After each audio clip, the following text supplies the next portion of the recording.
Shalom dan salam jumpa dalam acara renungan dan doa untuk edisi 27 Januari 2023. Harapan dan doa saya, Bapak Ibu, saudara-saudara dan sahabat-sahabat renungan dan doa berada dalam keadaan sehat dan tetap semangat menjalani aktivitas di hari ini. Sebelum mendengar firman Tuhan, mari berdoa. Tuhan, kembali kami mau membaca dan merenungkan firman-Mu. Roh Kudus mampukan kami untuk memahaminya dan memeliharanya. Ampuni dosa kami dan berfirmanlah ya Tuhan, kami telah siap mendengar. Di dalam nama Tuhan Yesus Kristus kami berdoa. Amin. Bacaan Alkitab dari kitab Efesus pasalnya yang kelima, ayat 1 sampai ayatnya yang ke-21. Saya akan bacakan firman Tuhan berbunyi. Sebab itu jadilah penurut-penurut Allah seperti anak-anak yang kekasih, dan hiduplah di dalam kasih, sebagaimana Kristus Yesus juga telah mengasihi kamu dan telah menyerahkan dirinya untuk kita sebagai persembahan dan korban yang harum bagi Allah. Tetapi percabulan dan rupa-rupa kecemaran atau keserakahan disebut saja pun jangan di antara kamu, sebagaimana sepatutnya bagi orang-orang kudus. Demikian juga perkataan yang kotor, yang kosong, atau yang sembrono, karena hal-hal itu tidak pantas. Tetapi sebaliknya ucapkanlah syukur. Karena ingatlah ini baik-baik. Tidak ada orang sundal, orang cemar, atau orang serakah, artinya penyembah berhala, yang mendapat bagian di dalam kerajaan Kristus dan Allah. Janganlah kamu disesatkan orang dengan kata-kata yang hampa, karena hal-hal yang demikian mendatangkan murka Allah atas orang-orang durhaka. Sebab itu, janganlah kamu berkawan dengan mereka. Memang dahulu kamu adalah kegelapan, tetapi sekarang kamu adalah terang di dalam Tuhan. Sebab itu, hiduplah sebagai anak-anak terang. Karena terang hanya berbuahkan kebaikan dan keadilan dan kebenaran, dan ujilah apa yang berkenan kepada Tuhan. Janganlah turut mengambil bagian dalam perbuatan-perbuatan kegelapan yang tidak berbuahkan apa-apa. Tetapi sebaliknya telanjangilah perbuatan-perbuatan itu, sebab menyebutkannya saja pun apa yang dibuat oleh mereka di tempat-tempat yang tersembunyi telah memalukan. Tetapi segala sesuatu yang sudah ditelanjangi oleh terang itu menjadi nampak. Sebab semua yang nampak adalah terang. Itulah sebabnya dikatakan, bangunlah hai kamu yang tidur dan bangkitlah dari antara orang mati, dan Kristus akan bercahaya atas kamu. Karena itu perhatikanlah dengan seksama bagaimana kamu hidup. Janganlah seperti orang bebal, tetapi seperti orang arif. Dan pergunakanlah waktu yang ada, karena hari-hari ini adalah jahat. Sebab itu janganlah bodoh, tetapi usahakanlah supaya kamu mengerti kehendak Tuhan. Dan janganlah kamu mabuk oleh anggur, karena anggur menimbulkan hawa nafsu.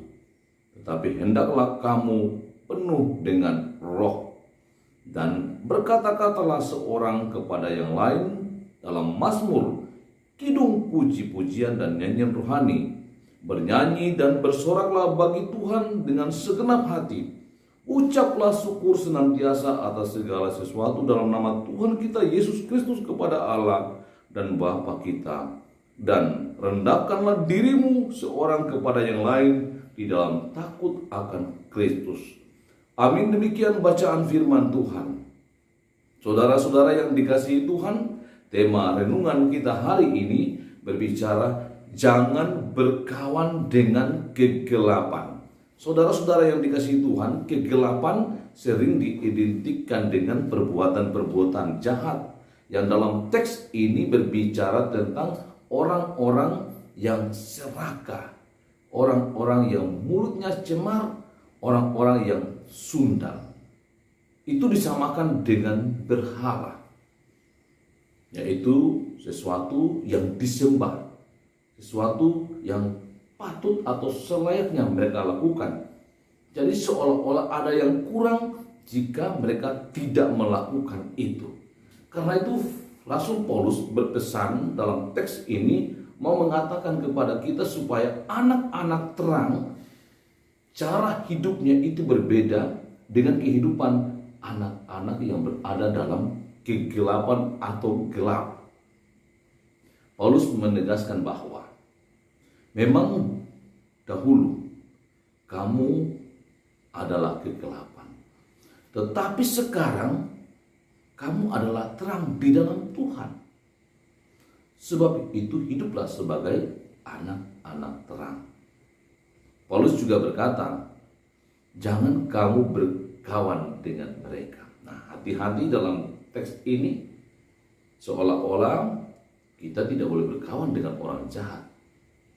Ini lebih dimaksudkan supaya orang-orang percaya, anak-anak terang, tidak berkawan dengan cara hidup orang-orang yang berada dalam kegelapan atau anak-anak gelap.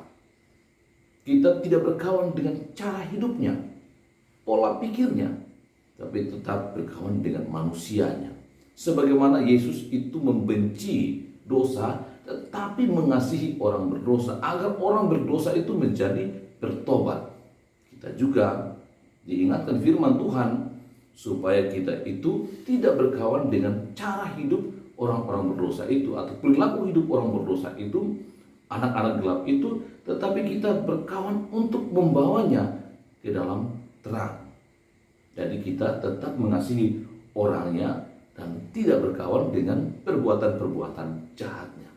Saudara-saudara yang dikasihi Tuhan, kita juga diminta dalam hidup ini supaya sebagai anak-anak terang itu menampakkan perbuatan-perbuatan terangnya yang menghasilkan kebaikan, keadilan, dan kebenaran sebagaimana karakter Kristus. Kristus terus menyatakan kebaikan, kebenaran, keadilan, sekalipun dalam hidupnya itu ia dicemooh.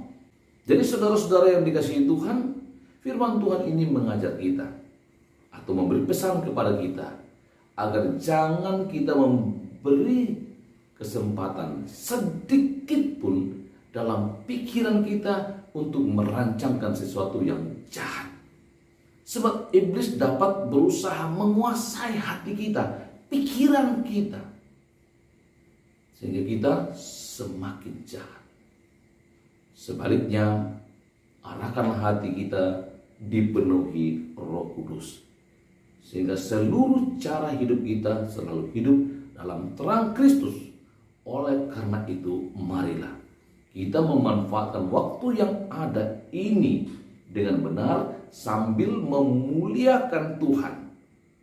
Waktu-waktu sekarang ini, waktu-waktu yang jahat.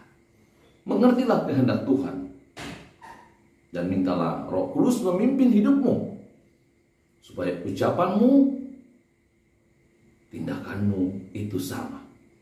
Tidak lain di bibir, lain di hati, lain pula dalam perbuatan. Saudara-saudara, mari kita wujudkan hidup yang damai. Wujudkan hidup di jemaat, di keluarga, dalam persahabatan, hidup sebagai anak-anak terang yang menghasilkan kebenaran, keadilan, dan juga kebaikan. Tuhan pasti menolong dan Tuhan akan menyingkapkan semuanya, sehingga orang-orang yang bertekun di dalam Tuhan akan menghasilkan buah-buah sebagai anak-anak terang. Amin. Mari berdoa. Terpujilah Engkau Tuhan Allah Bapa kami yang di surga, yang terus mengasihi kami dan memperlengkapi kami. Firman-Mu ini menguatkan kami untuk hidup sebagai anak-anak terang. Apapun yang terjadi, apapun kata orang, tidak akan mengubah kami untuk tetap hidup sebagai anak-anak terang yang selalu mengucap syukur dalam doa dan puji-pujian. Roh Tuhan, tuntun kami agar seluruh jemaat, sahabat terus berdoa agar Roh Allah berkuasa atas setiap kami, sehingga kami dapat mewujudkan hidup sebagai anak-anak terang yang berbuahkan kebaikan, keadilan, dan kebenaran sebagaimana karakter Kristus. Engkau berkati terus jemaat dalam hidup mereka, dalam pekerjaan mereka, dalam usaha mereka, juga dalam pendidikan. Engkau membuka jalan berkat bagi mereka yang terus berjuang untuk mendapatkan pekerjaan dan melepaskan mereka dari pergumulan-pergumulan hidup. Beberapa yang lanjut usia dan juga kelemahan tubuh, Tuhan kasihani mereka dan beri ketabahan, kesabaran, kekuatan menjalani hidup mereka di hari tua. Ada neneknya Excel yang terbaring sakit di rumah karena kondisi kakinya. Tuhan tetap beri kesabaran, penguasaan diri baginya untuk menanggung deritanya. Ibu Maria Mada yang telah menjalani operasi batu empedu, ada Ibu Yakolina Welem yang sakit di Palopo. Kami mohon pemulihan baginya sehingga ia boleh sehat dan kembali ke tengah-tengah keluarga di Jemaat Lobatua. Juga ada Bapak Peter Bato bersama Ibu yang melakukan perjalanan ke Penang untuk memastikan kondisi kesehatan mereka. Tuhan memberkati sehingga semuanya baik-baik saja dan mereka boleh kembali dengan selamat di tengah-tengah Jemaat Lobatua di sektor 3. Engkau melindungi kami sepanjang hari ini dan menuntun kami sehingga kami terus berkarya. Nama Tuhan saja dipuji dan dimuliakan. Mohon ampun Tuhan atas dosa kami. Dalam nama Tuhan Yesus Kristus kami berdoa. Amin. Demikian renungan dan doa kita hari ini. Tetap semangat. Tuhan Yesus sayang kita semua.